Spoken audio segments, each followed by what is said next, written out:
This was something that's been talked about by a number of the downtown entities, including Main Street Russellville, which obviously has a very vested interest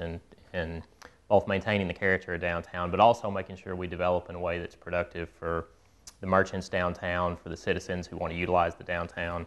And one of the outgrowths of that about 4 or 5 years ago was a discussion about getting a long-term strategic plan for both capital improvements and private property incentives to make sure that we really have a organized vehicle for all the different stakeholders downtown to focus their energies and resources. This process has been totally community driven, that we have all come to the table working with the city, the county, Arkansas Tech University, our local Chamber of Commerce, our Arkansas Valley Alliance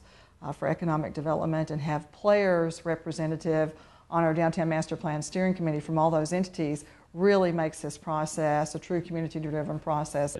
The common denominator there was having a very detailed, thought-through master plan, like I say, for both the bricks and mortar aspects of making sure you improve it while maintaining the historical character of it, but also having those private property incentives and those public sector incentives to make that an attractive place to be. And much of what we have been able to see accomplished in the downtown over the last 20 years actually was laid out for us in an earlier plan that we had done. So with many of those tasks accomplished and under our belt, so to speak, you know, this new downtown master plan is going to lay the groundwork for our next 20 years.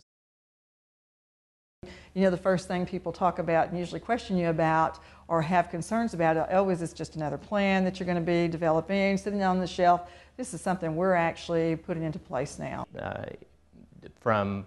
the Arkansas and Main intersection, working back to the intersection of Main and Denver, there's going to be improvements at the corners of the intersection. We called that our Quick Victory Project because probably more than anything, that and the El Paso Corridor Project are things that the city is going to be able to see are going to be happening right away. It should change the character of that dramatically and make it look much more welcoming, much more in character with what most of Russellville looks like, as opposed to the asphalt and concrete character of it right now. It would actually be ready to break ground on much sooner, but in deference to some of the downtown merchants who didn't really want to start a major construction project in front of their office right before Christmas, we're going to hold off until the first part of next year, probably in January or February.